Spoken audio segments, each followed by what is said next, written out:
Hello, everybody. Welcome to this live chat today with me, Laura Wilkes, and my guest, Erin O'Byrne. We're going to be talking about our experience as podcasters who create content for our businesses. We're going to share insights into our stories, my story as the founder of Pop and Erin's story as the founder of Everything EFL podcast.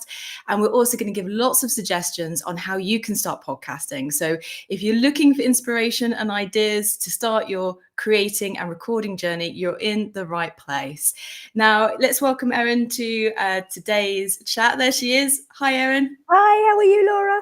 I'm doing great. I'm so happy that we get this opportunity to create this live together. It's our first live. We've done podcasts and I think we've done workshops maybe together before or been in the same spaces, but this is our first live, right? Yeah, I'm really, really excited. I think this is going to be really good fun, and I really hope that anyone watching gets a lot out of it. Absolutely. And if you are watching, please comment along. We're going to be watching the comments. We love to hear about what you're working on, ideas you want to bounce with us, or even if you're a creator yourself, please share because we love to see your comments and interact with you.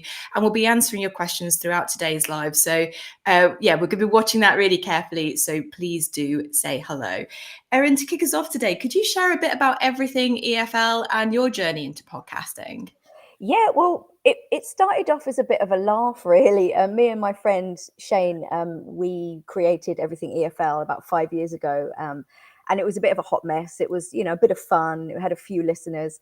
But during COVID, he couldn't commit. So I started taking it quite seriously and I kind of took everything over and just made it a little bit more me. And yeah, it's a big mishmash. I talk about grammar. I talk about different approaches. There's a lot of mindset stuff for teachers as well, because I love teachers and I don't think teachers hear that often enough. Still going strong today. That's fantastic how it started just as an idea that you kind of threw yourselves into by the sounds of things. Now it's evolved to something that you've been doing for several years. You've got over 100 episodes, and those episodes really do kind of capture that real. You bring such positivity to those episodes that as teachers and as an educator myself, when I'm listening, I feel like, oh yeah, none of these problems are so big. And actually I'm doing enough. And oh yeah, I can try that out. I love that kind of energy that you bring to your content. Thank you. I think it's really important to realize you're not alone. We have days when we don't feel very good about ourselves. We all have those days, but it's important to remember that there are other people who feel the same as you, and there are people out there who can support you. And that's what I love to do. My passion is serving teachers. One thing I'd like to explore a bit more with you is now, as you are establishing your business, Refresh Your Teaching, you offer training and programs for both like B2B and individuals. I know you work with different schools around the world. How does podcasting now fit into that kind of business that you're building? Because I know it's kind of shifted and evolved over time. How have things changed? I suppose now I'm using it a little bit more for my brand. I'm making the content accessible for that. And then it's a good opportunity to mention anything I'm doing, any offers, encouraging people to join my newsletter because you get much bigger discounts on my services. But in general, it is just a creative outlet. I think that most language teachers do have a very large creative streak. And yeah, this is mine. Yeah. So, and it satisfies my passion, like I said, for serving teachers. I find Pop serves kind of a similar case study for my business. So while I don't have a podcast for Communicating for Impact, Pop is like my portfolio. And like you mentioned, that branding, that brand awareness, often when I'm running podcast courses like the Podcast Pathfinder, I mention it, I drop in dynamic ads into my Pop podcast. So people are aware of what I'm doing, the workshops I'm running and stuff like that. And that works really well, actually, considering the reach. And it was probably the same for you as well. The considerable audience you've built up over the years, you have people in that audience who are like, oh, I'm interested to find out what Erin's doing. Oh, that's relevant for me. I'm going to check that out. Or I'm going to try out that freebie, because you have lots of different freebies that they can try as well. It's really does serve more than one thing, to kind of draw people and act as that kind of almost lead generator. Yeah, you're absolutely right. For other educators that are probably listening right now who haven't set up their business yet, what sort of benefits do you think they could gain if they started podcasting as well? In terms of building a business? Yeah, or maybe if before they even started a business. I think some people may not be business owners just yet. I just think it's a really good opportunity to show people who you are. Because with anything you do, and I hate to use this phrase, but you have to be your authentic people do respond to it. And on that note, I do think it's important to remember that you're not trying to appeal to everybody. You're trying to appeal to people who resonate and align with your values, and you will, and you'll see that through the messages you get and the comments that you get. It's so lovely, isn't it, when somebody messages you out the blue, go, hey, I really love your episode, or I love your podcast, and you're like, oh, and you're really making a difference and stuff like that. So never underestimate the power of what you're doing as well. If you're yourself and you put your heart and soul and just you into it, you'd be amazed at what might happen. It really is quite fascinating, isn't it? When you look at the stats as well, and you see like, oh, there's people in this part of the world that I've never ever been to that are listening to the podcast, or they send comments or reviews and feedback. It's incredible the reach it can have, and how it can positively impact people. And people kind of get it. They relate to your content because you're showing up as yourself, your authentic self, as you say. I know that the phrase is a bit bashed around a bit, isn't it? It's so true, though. All those kind of old business cliches are really true. Super. In terms of people that are thinking about starting, I think you've already kind of demystified one thing that people often assume. Like when I work with new creators, they often think, oh, you need to have a perfect idea, or you need to have a perfect studio to start recording. But that's not true, is it? That's actually just starting is a key part of developing a podcast idea. Are there other things that you'd like to add to this list of like things to keep in mind for creators that are interested in starting podcasting? I've just been asked by admin to ask LinkedIn users to refresh their page. There are a few issues there. Yeah. If you're watching us live, just refresh if there's an issue, and hopefully you'll be able to catch us. If not, you'll be able to catch the replay. Okay. So what was it? It doesn't have to be perfect. Yeah. Didn't you start your recording? I started my recording in a cupboard. Like literally we had an idea and we just went for it. We weren't really sure where Teasel Pop would go, Eve and I, but we just had a go. And from that, the idea started to evolve. Yeah, it wasn't perfect. It's actually quite messy, to be honest. Yeah, absolutely. And of course it's going to be. You don't know what you're doing.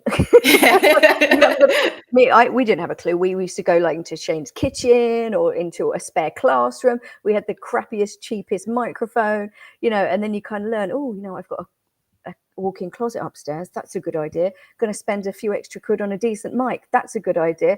You hit the ground running. That's the way you should do it. You cannot, like, if you kind of wait for everything to be perfect and in place, you will never get started. Get started and just get into it. I think that's brilliant advice. And there's so much that you'll learn through the process. I found after I did the first season, I was able to kind of really define what the purpose of the podcast was. I was clear on the vision. And later on, when I started doing surveys and actually talking to my listeners and interviewing listeners, like through little surveys, I was able to gain a really clear view of like who my ideal listener was. And to go back to that point you raised earlier, like you don't need to please everybody. And I was quite surprised when I did a survey with listeners and they said, actually, they were all experienced teachers. They were post-qualification, so they had a Cert TESOL or a CELTA as their baseline. So I didn't have to try and please the whole range of teachers in the podcast. And that made content planning just so much easier. It made marketing so much easier as well, because I knew exactly who I was talking to. Yeah, knowing your audience, I think, if you don't know them already, get to know them. And like I didn't have any clear vision or goal. I think it shows. But if you don't, you don't. Just, again, figure it out as you go. But if you do have some kind of vision, some kind of goal, some kind of, this is what I want to do, this is what my message is, that's a much better idea. And you do kind of, it takes time, but you do find your voice, so to speak. I can see there's quite a few people joining us on the live today. Hello, everybody. I can see your messages. I'm glancing down on my phone to follow what you're saying. Please drop your questions as Erin and I are chatting today. We are going to be reserving time at the end of today to answer all your questions and, to respond to your comments. It's lovely to have you with us. So we've talked about, like, developing an idea through creating. We talked about showing up as yourself and really knowing your listeners, or getting to know your listeners through the process of creating your content for your podcast. Is there anything else that you'd like to add that people should bear in mind when they're starting podcasting? I think we've covered everything. Yeah, I think anything else, to be honest. Just go for it. Just dive in. That's the best thing to do. Yeah, exactly. I think there's so much you can learn just through starting, can't you? And if you don't have to commit to podcasting full time. I normally suggest to new beginners to just plan an episode, a series of 6, like a mini series, and that way you can plan something that stands alone, that adds to your portfolio, and you'll learn so much over the 6 episodes, and then you can decide whether you're going to continue podcasting or do a seasonal structure, or maybe move on and do something different. Maybe you move into video podcasting or live streams like we're doing today.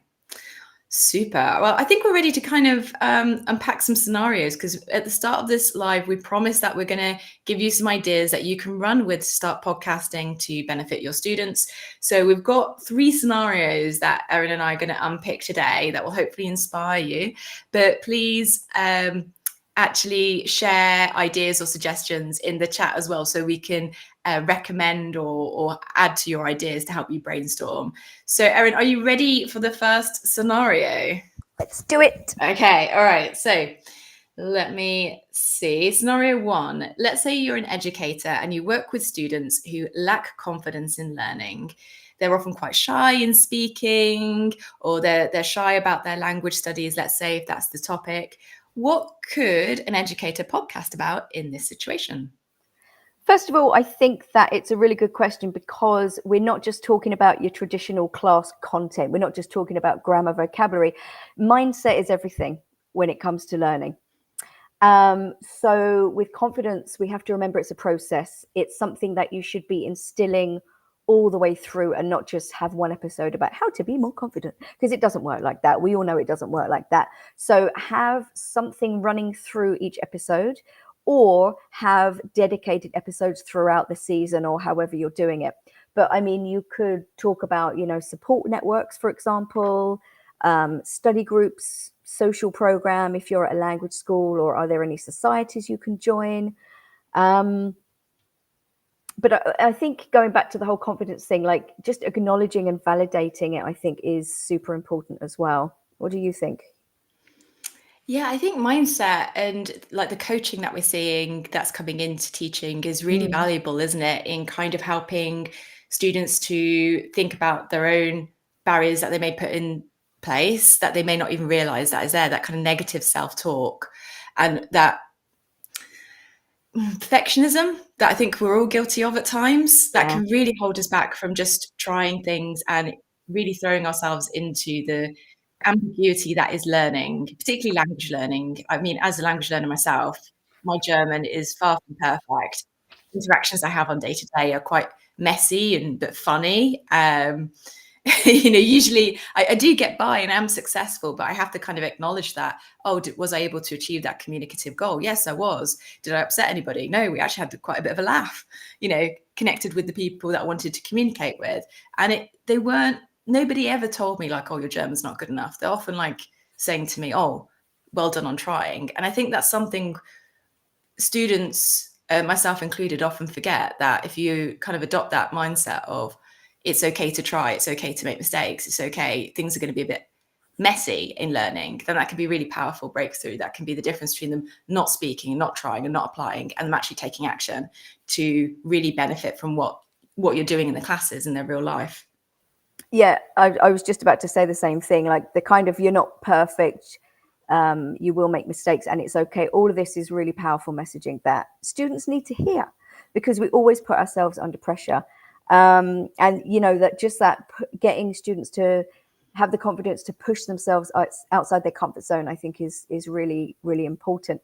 And I also think, I would imagine literally every language teacher has learned a language at some point. And I'm quite sure there are some amusing stories that you could share with misunderstandings, or you said the wrong word and it was actually quite rude when you meant something completely innocuous.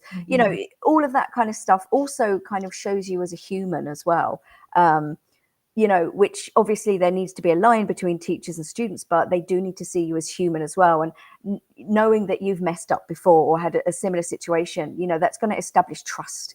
And trust is everything when it comes to learning. If they trust you, they're much more likely to learn from you.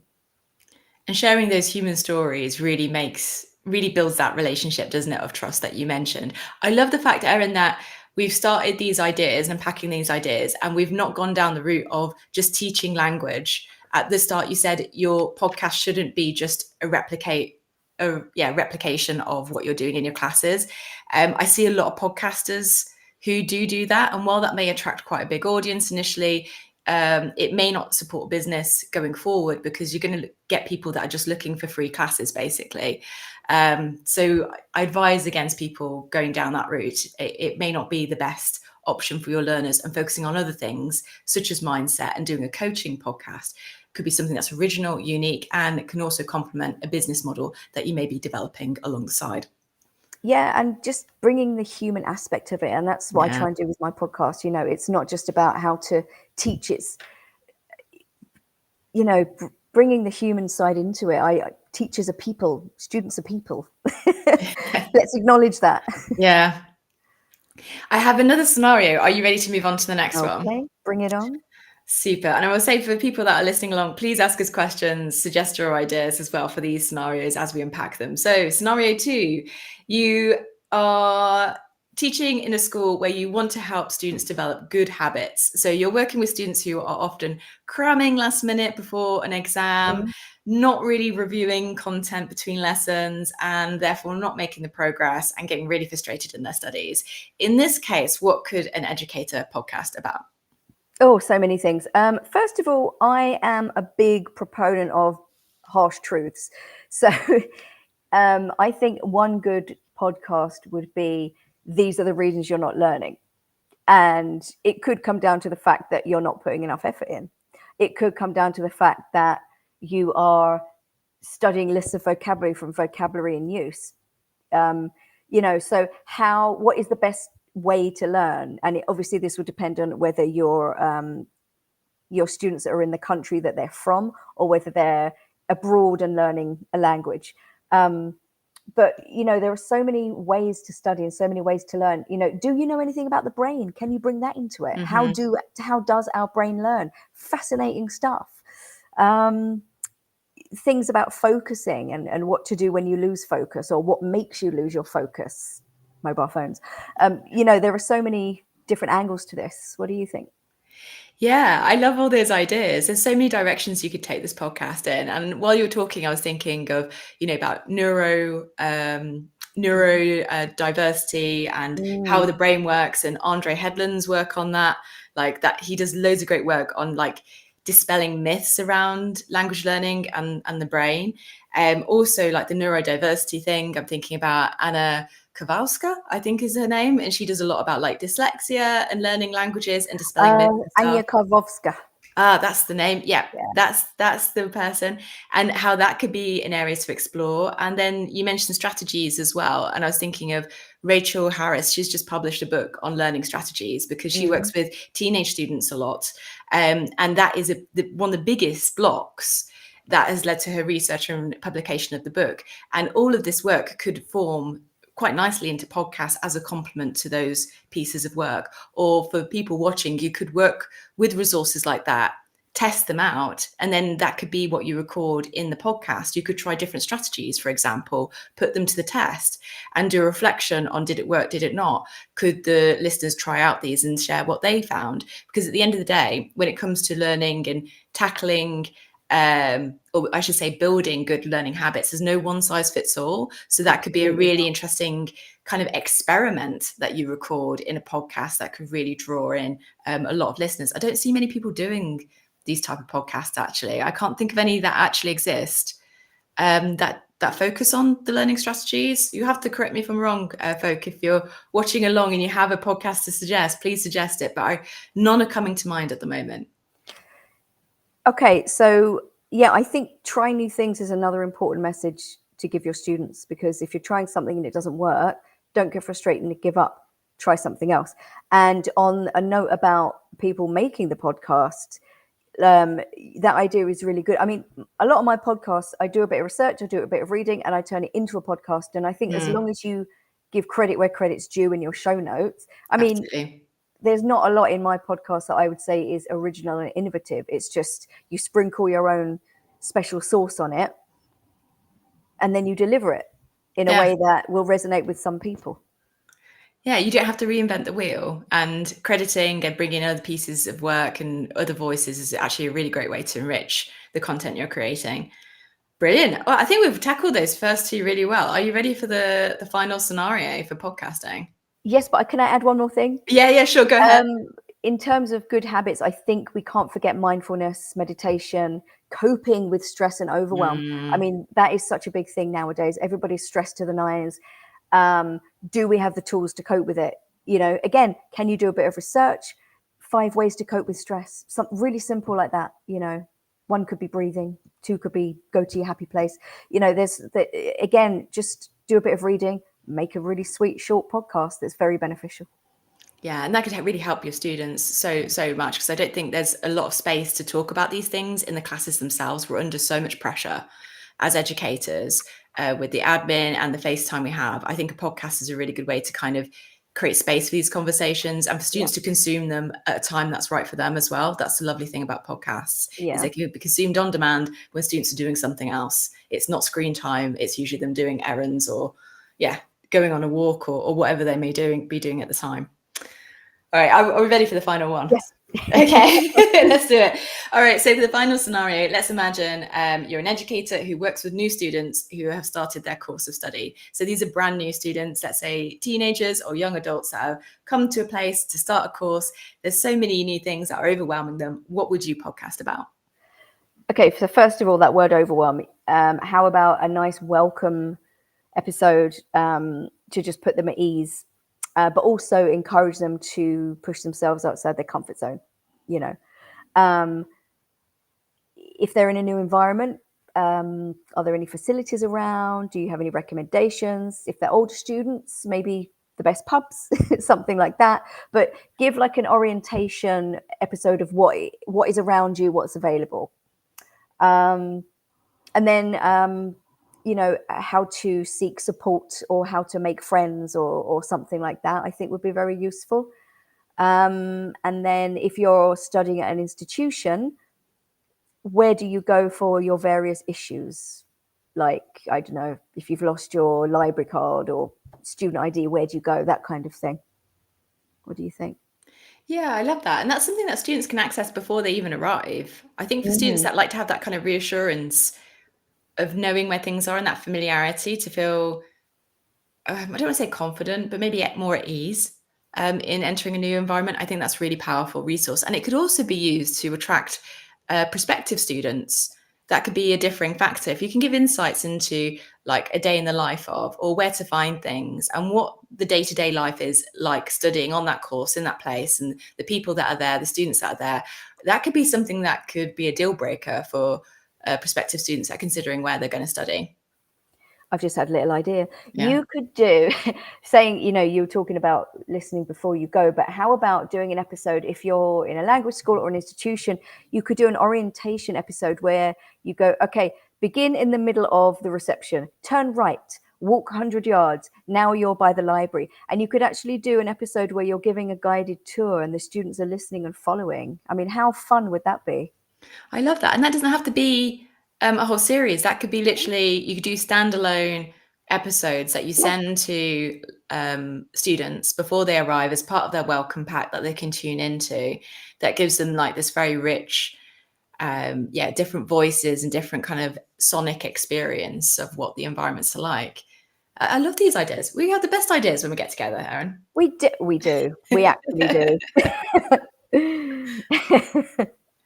That's fantastic. Any other ideas to add to this final scenario before we move on to closing thoughts? I think fun things as well. Like in Ireland, for example, people always talk about fish and chips. I have to try fish and chips. Okay, but where's the best local chipper? The best local blank. I think that would be really good as well. Experiencing things, because like, you know, most people go to, say, Temple Bar when they come to Dublin. Okay, but what about the lesser known bars where all the Irish people go, the old Dublin institution pubs? So talk about where the locals go and what the locals do if you're in another country. Because again, it just adds a little spin, a little angle. These are not the things. When people come over to, say, Ireland, they do the usual things. They see the Molly Malone statue. But how about just a slightly alternative recommendation? All these ideas we've just suggested for each of these scenarios, have you noticed like none of them have talked about actually the content that we cover in the classroom? They've talked about mindset, students setting, goals, developing habits, strategies they can use to develop those. And also for this final one, we've really thought about the experience of learning and relationships, which... why would you make a podcast about stuff that they're doing in class? Exactly. Pointless. These parts are kind of really getting to the nuts and bolts of what it means to be a learner, right? And I think a podcast can be a really great way to kind of spend time in that space of like, what is it that they're really working towards? Like, what's the bigger dream? And for the case that I know there's a lot of language teachers that follow both of us, people often learn languages because they, want to attain a better job or something, and they have a career trajectory and plan, or they want to have experiences where they get to travel, for example. So I think if we lean into those spaces in our podcast content rather than leaning into the classroom space of the nuts and bolts of language, I think that could be really what draws people in and keeps people hanging around, because otherwise it just becomes an audio version of a lesson, basically. Yeah, and who wants that?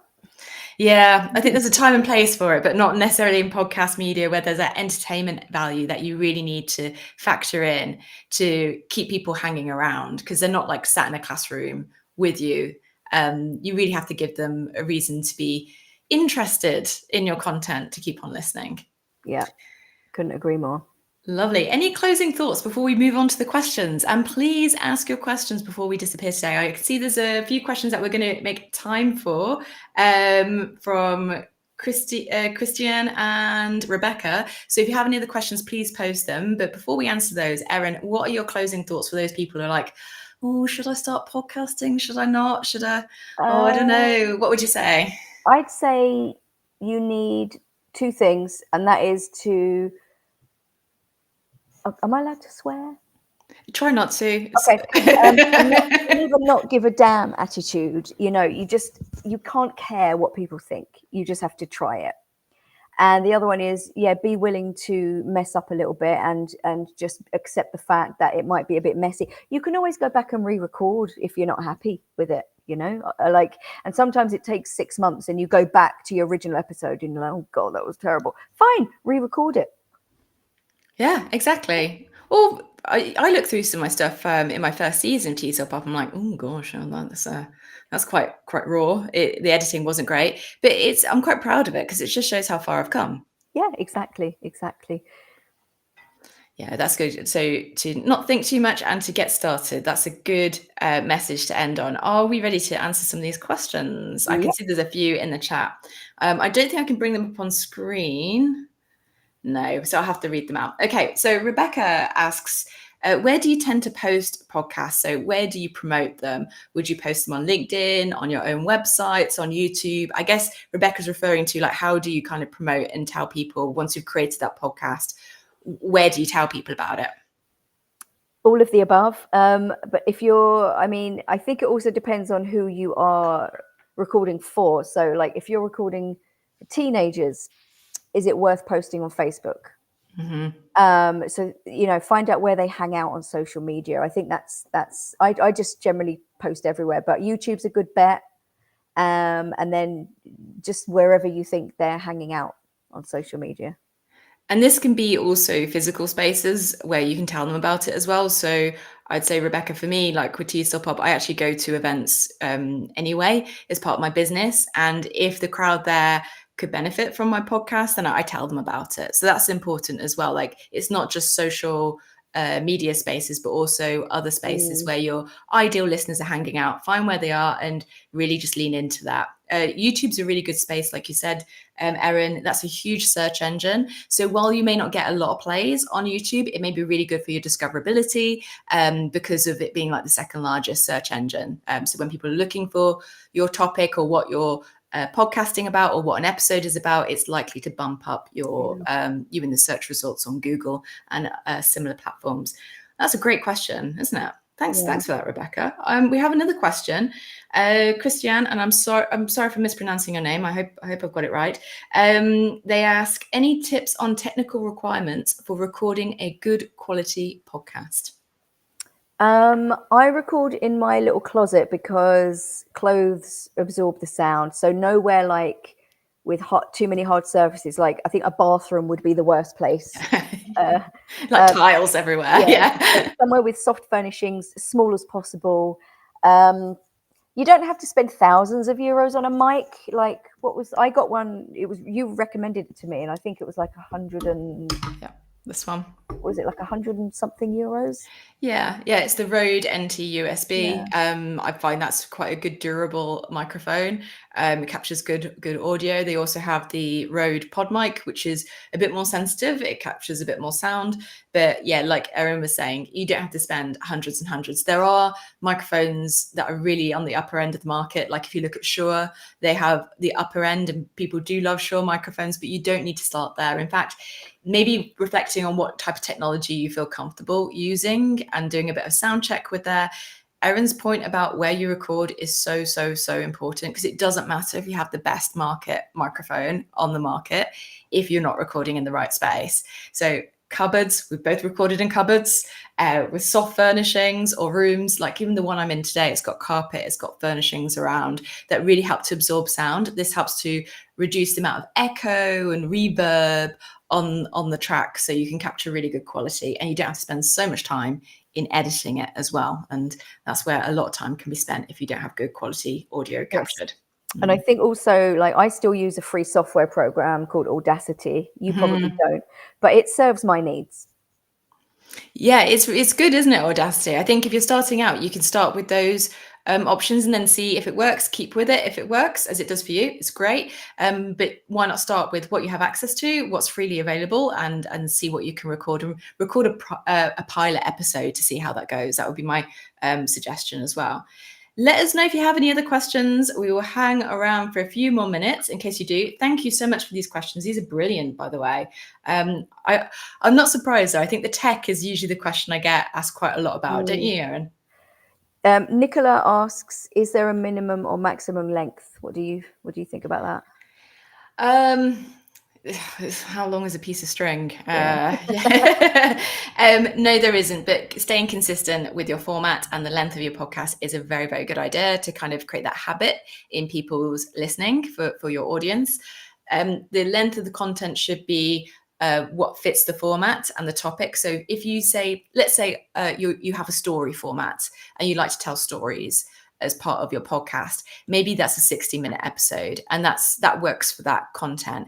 Otherwise, if you have like something that works through like the learning strategies we talked about earlier, maybe that's like 3 learning strategies for a particular challenge in each episode, in which case that'd be 15 minutes. So I think about your format. What's the content about? What sort of length do you need to complement that format? And can you keep it consistent over the series? Because you don't want to have like one 15-minute episode, an hour, a 30-minute episode. It will just confuse your listeners. So that consistency of delivery, so they can be like, oh, I'm sitting down or I'm doing something, I'm going to listen for 15 minutes to this podcast because that's what I expect. That's really important. Yeah. And also I think though, if you're making a podcast for language students, I think go on the shorter side of things, because the focus that's needed, to listen in another language can be quite draining, I think. So, and make sure you break it up, like make sure there's a structure. So start with, a very clear kind of, this is what we're going to talk about today, or this is what you're going to learn. And then at the end, have like, wrap it up with sort of a take home message, or maybe like a little challenge for your students or something like that. And and then just make sure that everything in the middle is kind of broken up into sort of little pieces or chunks, so it's easy to navigate. I really like that kind of summary and the challenge and that call to action to really get people thinking about how they can apply what they've just listened to their own lives and start build that connection. While you were talking, Erin, I was just thinking about the 1, 2, 3 method that I use with podcasters. So this may be useful for you if you have a kind of similar idea for a podcast for learning strategies or for mindset, for example. So the 1, 2, 3 method is 1 stands for the main goal of your podcast episode. So it should have one clear focus. So for example, it could be why cramming is not helping your studies. That's the topic, cramming, and why it doesn't work. 2 is the 2 calls to action. So Erin just mentioned there, having a challenge at the end. So that should be something you can think about. What's the kind of action you want people to take to benefit from your podcast content? What's the activity or challenge or task? And the second one being, how would you like them to re-engage with you? So for example, it could be, try out this challenge this week and see how you get along. To learn more about this and to get support with this challenge, sign up for my newsletter or sign up for my workshop. So that's they have a go and then they re-engage with you. And then the 3 stands for the 3 talking points. So you've got 1 topic, 3 calls to action in terms of the action for them to take, the action for them to re-engage with you, and the 3 talking points within the episode itself. That should form about a 10-15 minute episode. But if you try and pack too many points in, and I know as educators, we love to do that. We love to pack in so much value. You'll overwhelm people. But if you stick to just 3 key points, and then if you've got more to say, do that in another episode, like part 2, for example. So that 1, 2, 3, I hope that helps people if you're thinking about your podcast content for your episodes. Help me. I tend to cram too much in. My little revelatory moment there, Laura. That's where editing can help. So don't worry if you do that. You can always go through your content with your editorial hat on and be like, this is a good golden nugget, but I'm going to save it for the next time. Lovely. It's so great to see everybody joining us. I can see Lucy joined us. I think she's at the bus stop today. It's great how people join us with these lives doing different things. So thank you so much. And thanks to everybody who asked your questions. Before we finish today, Erin, please could you share a bit about what you're doing and how people can work with you in case they would like to learn more about not only your podcast, but also your business? Yeah, so many things. So subscribe to Everything EFL Podcast if you want to become a better teacher. I have a newsletter as well called Breathe Easy Teacher, and details of that are available on my social medias. I'm on LinkedIn, I'm on Instagram, and I'm on Facebook. There you go. I'm developing a course at the moment called Methods and Mindset, which I am very excited about. It's for language teachers, and it incorporates everything that I'm passionate about, but also that I found resonates with my listeners, is the lexical approach, mindfulness, community in class, cutting down your prep time. And it's all with the teacher in mind, because yes, students are important, I get that. But this is all about the teacher. How can I make your life easier? And I'm also available for online and in-house teacher development workshops as well, in the Dublin area in-house and online anywhere else in the world. So my email is there, or contact me on social media, and I will be delighted to talk to you. Lovely. That Methods and Mindset course sounds really exciting. And so, folk, you should contact Erin again. Her email is there, so you can reach out to her, or as you're following on LinkedIn, most of you, please just connect and reach out to find out more. Erin, it's been an absolute delight talking today. Thanks so much for sharing your podcasting journey and suggestions. I think we've given people lots of ideas. So if you're not podcasting and you're on the fence, I hope this kind of inspires you to take action. If you are looking for a bit of support, then of course I've got my Podcast Pathfinder. If you missed the most recent enrollment, then the next one starts on the 20th of August. You can contact me to find out more about the Podcast Pathfinder. That's all from us. Erin, it's been a delight. Thank you so much. It's been so much fun planning and doing this live with you today. Always, Laura, always. Thank you so much for inviting me. I am honoured. Take care, everybody. Have a lovely day. Ciao. Bye.